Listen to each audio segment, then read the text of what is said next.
This is Surviving and Thriving, the Breaking Badass podcast, where we talk about all things from dating after divorce, healing from abuse, childhood trauma, and so much more. I'm your host, Bridget. Thanks for joining me.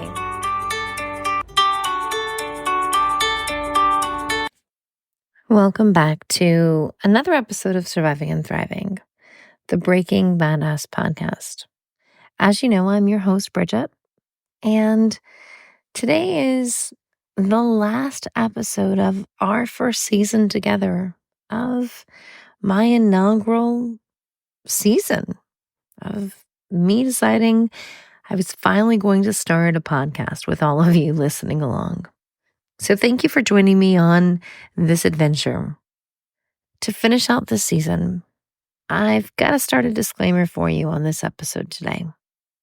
Today, our episode contains discussions of adult themes, including topics of physical and sexual violence. These themes may be triggering for some listeners today, and I advise for listener discretion, especially for those who may find some content distressing. If you or someone that you may know is experiencing domestic violence, I strongly encourage you to reach out for help, contacting local law enforcement for immediate assistance. Additionally, consider reaching out to support systems, such as contacting a domestic violence hotline, shelters, or seeking counseling services. Remember, you are not alone, and there are people and resources that are ready to support you, including myself. Please take care while listening to this episode today, and feel free to pause or skip the episode if you need to. The most important thing is to take care of yourself. Now, without further ado, let's get started. This week, I actually got my domestic violence protective order renewed, and I am a resident of North Carolina in the United States, as I have so many of you that listen all over this world, and I am, well, first of all, very humbled. So every 2 years, I have gone to renew my domestic violence protective order, also known as a restraining order. And when it was granted to me this week, it was a big sigh of relief for one, but the anxiety just kind of left my body, and I had tears just flow out of my eyes in the courtroom. My abuser was not present, but it was a relief because I did not start out with it being what seemed to be very easy this week to get it renewed. I guess there's no better way to start this story than by starting from the beginning of how long it actually took me to get to this point, to even filing for a protective order in the first place. So let's go back. Back when I was just in a dating relationship with my abuser, before I was ever his wife, I found myself trying to piece together, actually, when I was putting together the timeline of this domestic violence restraining order, the first time I filed, of exactly what had happened to me when I was just his girlfriend. And I had a hard time recalling the information. Largely, this is because of cognitive dissonance and a phenomenon that happens from many years of gaslighting and trauma. But the thing is that abuse doesn't happen quickly. It's not just one moment. It's multiple moments that happen over the course of time. And it kind of just creeps up on you. And then all of a sudden, you don't really know what's happening until you know what's happening. It was the multiple comparisons to an ex-girlfriend, being told I wasn't good enough, It was the passive comments and insults, comments on my weight, the comments of how I didn't do my makeup a certain way, I didn't look pretty enough, comments that I was being told that were shared by his family and his mother, that I dressed like a prostitute, comments of how I was probably a bad mother because I was already a single mother of 2 young girls. It was these comments that had me in a position where I felt like I had to prove myself worthy, that I was good enough and deserving enough of this man's love and attention and affection, you see.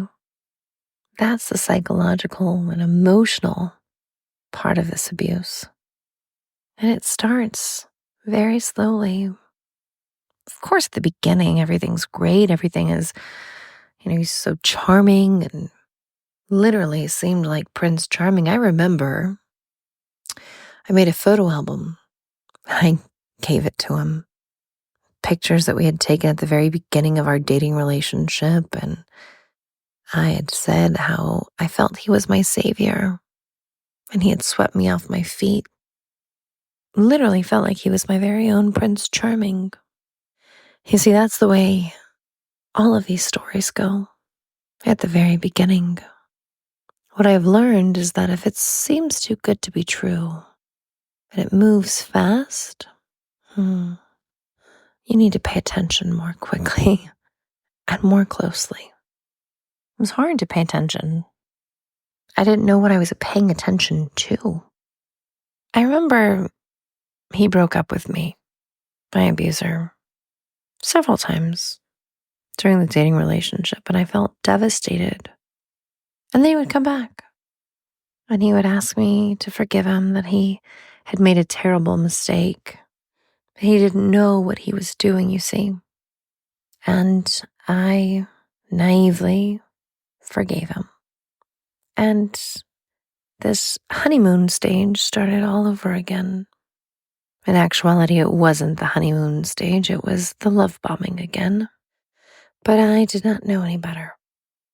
Shortly after that, I had discovered things that he would intentionally leave open on his phone and leave it out for me to see. Messages to the ex-girlfriend who lived in another country, with whom I was always compared. And that hurt. It felt like 1,000 knives stabbing me all at the same time. And I felt like I was hitting rock bottom. I hadn't felt that way in quite some time. That this person that I felt like I loved so deeply, so intensely, could cause me this amount of pain. He immediately accused me of invading his privacy. How dare I, that they were just friends. And then he reminded me of how much she had broken his heart, and he was just trying to close a chapter. I again then forgave him. But shortly thereafter, it was the multiple female friends.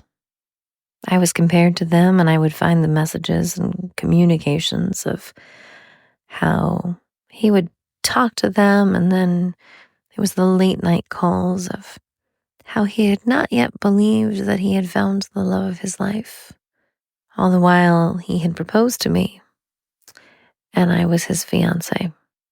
A whirlwind relationship, one would say. He had proposed to me about within a year, just under a year of us dating. It was fast, but I thought I was madly in love. I had been madly love-bombed. That was in April. He picked the day we would get married. He picked the date, and it was very specific, and I did not understand it at the time. It would be a significant amount of time later, a few years later, that I figured it out. And the one thing I've learned since is that individuals who tend to be narcissistic or sociopathic tend to have some kind of connection with numbers, and they use numbers to, in some way, send some kind of message to exes. My father did this and he was narcissistic, and I've talked about him before. But so did my ex, my abuser. And well, our wedding anniversary became a continuation of what was his former dating anniversary with the ex-girlfriend with whom I was compared for the duration of our 10-year relationship. It's pretty fucked up, right? The wedding was small. It came and went quickly. And I remember he ridiculed me on what was our very quick and short-lived spontaneous type of honeymoon. It was just a quick trip to the beach for the weekend because I did not want to drink on the beach. There was a huge sign that said no alcohol there, and there were 2 police officers standing right there on the entrance of the beach, and I did not want to get in trouble because I work in the legal field. And I was made fun of and bullied by my then husband. Oh, those were the days. 2 weeks after our wedding, I came across a message that he had sent to that ex that I was compared to for 10 years. My life forever changed because I realized he would never change. But I still convinced myself for years that he would maybe get better. And I stayed. But that message was to the ex and said to her that as he turns the light off at night and as he kissed me, he would close his eyes and picture that it was her and that he loved her and would always love her. And my heart broke into a fucking million pieces. I didn't know what to do. But even then, I stayed. I think one of the reasons why I stayed was because I had been married before. And my first husband was very abusive to me. And I had 2 little girls. And I was so ashamed and embarrassed. I did not want to look like a failure yet again. So I stayed. Maybe I should have left then. Or maybe I should have left the time that I had caught yet another message of him with his ex. And I called his mother and his sister. We lived in a smaller townhome at the time. And I called them on the phone, devastated, and I just wanted help. I had what I thought was a fairly good relationship with these women. And I went and I closed myself in the laundry room and I sat on the floor with my back up against the door. He ended up getting in and grabbed me by my hair, pulled me out of the laundry room, and dragged me by my hair down the hallway. He yanked out my earring in the process, and I'm on the phone the whole while with his mom and his sister until he proceeded to rip the phone out of my hands and hang it up, told me never to contact his family again and to involve them in our problems, or anyone else for that matter, and then threw my head to the ground. Maybe I should have left then, but I stayed. I didn't call the police. I didn't call his mom back or his sister.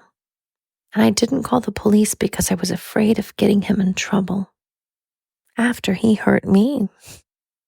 Maybe I should have called the police after he forced me to have sex with him, telling me that I was a whore and I was a prostitute. And after all I had put out to many men before him, what was the difference? I'll never forget the time that he had come home drunk. We had been married for years. By this time, we had had a little boy, and he pulled me out of our bed. He seemed to like to pull me by my hair, and then he dragged me by my arm from our bed because our son was sleeping in the bed and dragged me out by the hallway. And he was clearly intoxicated. He was eating an Oreo cookie, and he had the crumbs of the cookie getting all over me. And he forced me to give him oral sex. And I was crying and I was begging him to leave me alone, that I just wanted to sleep. Maybe then I should have called the police or left. But I stayed. I was afraid of getting him in trouble. Maybe then I should have filed for a protective order. But the thought that I had in my head was, who in the world would believe that my husband was raping me? Who in the world would believe that my husband was sexually assaulting me? After he forced me to have perform oral sex on him rather, he forced himself on me. This was a pretty common occurrence in our marriage. But again, what was I to do? Who was I going to report this to? Who was going to believe that a husband was raping his wife? After he was done to me, he would kind of toss me to the side of the bed. And I would just lay there on my side and I would cry silently until I fell asleep. I learned to give in. I learned to just give him what he wanted because it was easier than saying no. It was easier than resisting and fighting. At one point, I had a conversation with my then sister-in-law and even my mother-in-law because he had cheated on me. He had sex with a prostitute, and I found out. After what he had done to me even. And they told me that it was my fault. They said that they would talk to him, but it was my poor attitude that had led him to do that. Can you believe that? So, they said that it's best that a woman give to their husband in the evening intimacy and meet the man's needs. That's what they told me. They were conditioning me to be this submissive woman, to only fulfill the man's needs. But what about mine? I think back and I remember that all I wanted was just to have a normal marriage, a happy home. I did a lot of covering up things back then. I wasn't really able to wear makeup or a dress, skirts, because I would be immediately accused of having an affair, sleeping with any man that I worked with. I'm a paralegal. I work with male attorneys at law firms.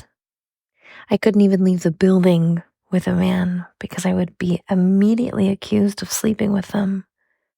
I could have left then, but I stayed, and I still tried to make him happy. I could have called the police the time that he hit me in my face. It was nearly him punching me in the nose while he was holding our infant son, and blood came gushing out of my nose. And he did it in front of my 2 little girls as they were watching SpongeBob. I will never, ever forget. And he said to my daughters, "Your mom is fucking cheating on me. She's fucking cheating on me." None of it was true.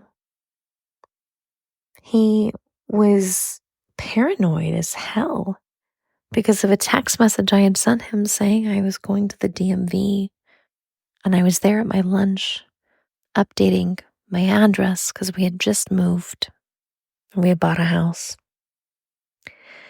I don't know if he broke my nose, but I know it was very bruised and swollen. And while holding our infant, blood came gushing out everywhere. And my daughter started screaming, and they saw all of it. I ran off to the bathroom to try to get some tissue and stuff it in my nose and stop the bleeding. And I grabbed my daughters and I left the house. He would not give me our son. I didn't call the police because I was afraid of getting him in trouble yet again. I called his sister And she, with his dad, were going to go to the house to calm him down. He wouldn't give me my baby. I was terrified of what he would do to him. And he had threatened if I had done anything stupid, I wouldn't see my son again. Instead, I took my daughters to McDonald's and I got them an ice cream sundae.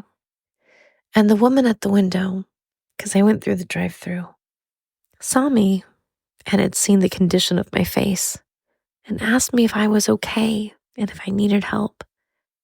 And then I had the opportunity to tell her to get help, but I insisted I was fine. I could have done something then, but I didn't. There's moments where even my sons, who are very small when I was still married to their father, have told me stories of how they remember their father finding us at one point where I had left to escape his rage, and he found us at a hotel room and grabbed my head and bashed it up against a wall in the hotel room. I don't recall that. I could have called the police then. Statistics say that on average, it takes a woman who's a victim of domestic violence 7 times to leave. You leave 7 times before you leave for good. I left at least that many times before I finally left for good. Towards the end, his behavior was much worse, and I did start to call the police. And then I was tortured in my own home. And I started to see that the police weren't really helping me. They said that I would have to leave. He would blast music until 3, 4 o'clock in the morning, be intoxicated, and wake my children. And even then, the police would say there was nothing they could do, that I would have to leave. So that's when I started planning. I started to plan my fucking escape from this terrible monster of a human, because someone that behaves that way and has done that to their children clearly doesn't care about their children. And I could see how tired they were. I could see that my children were scared of this person. My children saved me. My children saved me from him. It's because of them that I left. It's because of them that I broke free. It's because of them that I planned to have a life of peace. My daughters told me repeatedly to leave, that he was never going to change. And they were very right. They saw it before I understood it. It's not easy. And it wasn't easy for me. I mean, I was followed in cars multiple times. I was chased in cars multiple times, trying to get me off of the roadway. I mean, it wasn't until after I was divorced that my domestic violence advocate told me, Bridget, you need a restraining order against this man. He is never going to stop. So I had to go through all of that hell, then leave, have my separation, go through post-separation abuse, which I still go through to a large degree. And then I still didn't understand that he wasn't going to ever stop. I filed for a restraining order. And check this out. I filed for the restraining order and I wasn't granted immediately a protective order. I was granted a hearing, and this was during COVID. The very next morning, after my ex was served with my protective order, he went and filed a retaliatory one with false allegations against me. And he was granted his ex parte. I was devastated. He abused me for over 10 years. Then he lies, misleads law enforcement, court officials. And not only that was he granted this protective order with bogus allegations, but he added our sons to the protective order. And he was able to take them from me for close to 3 weeks. It was the longest 3 fucking weeks of my life. Needless to say, in the end, after going through the trial of that, which took about 8 months, because there was lots of continuances, the judge granted mutual retaliatory restraining orders. So he had his, and I had mine. And what happens is these judges don't understand it. They see both parties as the problem and are like, and they don't have the time nor the patience. And they essentially are saying, both of you all stay away from each other. I never had a problem with him. I didn't want anything to do with him or his life or his family. I had them all blocked. I wanted them away from me. I wanted nothing to do with them. I had to co-parent with my abuser. That is challenging in and of itself. And I don't wish that upon anybody. But after a year, he didn't get his renewed. And I did. And it was renewed for another 2 years. And I just got it renewed again for another 2. So that's totaling, in the end, it'll be total for 6 years. And I'll get it renewed again and again. I don't have to prove that there's any new acts of domestic abuse. And for as unjust as the system is, I feel like finally I did get some justice. It took me a long time. It took me years, more than 10 years of abuse, more than probably 4 or 5 years of being separated to finally understand things and to get me to that point. All right, to give you some statistics, because you know that that's what I enjoy doing and I love giving you data, raw data. Mutual retaliatory restraining orders in the United States, where both parties file against each other, are granted in approximately 10 to 15% of domestic violence cases. However, I think it's important that we note that mutual orders are sometimes seen as controversial. Okay, obviously they are, because they're used by abusers to further manipulate and control the victim. Right? This is where DARVO comes into play, which is deny, attack, reverse, victim, offender role.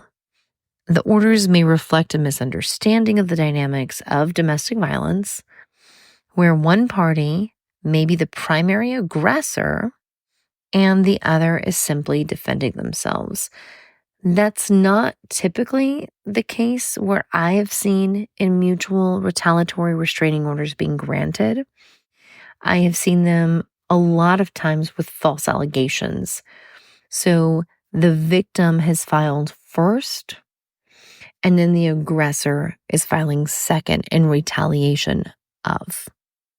Now, to share with you statistics on leaving domestic violence relationships. As I said before, on average, it takes a woman 7 attempts to leave a domestic violence relationship before she leaves for good. I will say, multiple efforts of me trying to leave before, I would leave with the help of my abuser's mother. And she would often offer me to go and stay at her home, only to push me right back to my abuser. That was not helpful. All right, this cycle is often due to a combination of fear, financial dependency. At one point, I had an apartment, but I was not getting any financial support. I had to go back and plan again.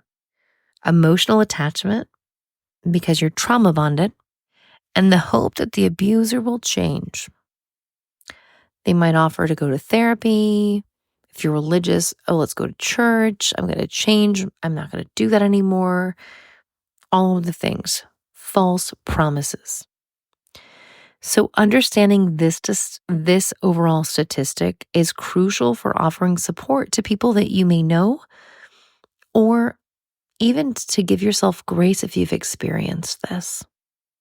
And it's helpful to give resources to individuals who have been in abusive relationships, not to get discouraged with them if they're going back.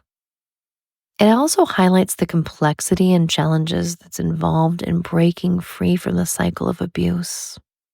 This is so very important, and it's largely misunderstood. There's a huge underreporting of marital rape. I talked about this in this episode. Marital rape remains one of the most underreported forms of sexual assault. Statistics suggest that nearly 10 to 14% of married women experience rape by their husbands, but the vast majority do not report it. The reasons for this are often rooted in fear of not being believed, societal stigma, and the complex dynamics of power and control within the marriage. Many victims also fear retaliation of further violence if they report the abuse. This underreporting contributes to the ongoing invisibility of marital rape as a serious and pervasive issue. Thank you for joining me on this deeply personal and challenging journey today. I know the topics that we've covered are heavy and may have stirred up a lot of emotions, both for myself and for many of you listening. If you find yourself in need of help or support after hearing today's episode, please don't hesitate to reach out to the resources listed in the show notes. Remember, you are not alone in this. There are people and organizations out there ready to support you. I want to express my deepest gratitude to each and every one of you for taking the time to listen to this episode. It's not easy for me to share these stories, and I know it's not easy for others either. But listening, we're all helping each other. By listening, you're helping to break the silence that so often surrounds these issues, and you're playing a vital role in bringing awareness and understanding to the struggles that many women face. These stories matters, and your support means the world to not only myself, but to those who are still finding the courage to speak out. As we wrap up this season, I encourage you to stay connected and follow along as we prepare for season 2. We'll be back soon with more insights, stories, and support to continue this important conversation. Thank you again from the bottom of my heart for being here today and for this season. Your willingness to listen and engage is a powerful step towards change. Thank you again. Take care of yourselves, and I look forward to reconnecting with you in the next season.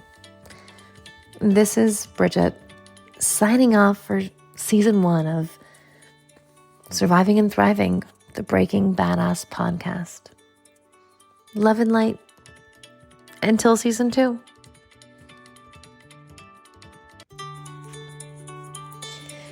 Thank you for tuning in to this episode of Surviving and Thriving. If you found this discussion helpful, please follow and subscribe to our podcast for more stories of resilience and strength. Make sure that you share this episode with anyone who might benefit from it, and join in on our community of survivors supporting each other. And until next time, stay strong, keep on thriving.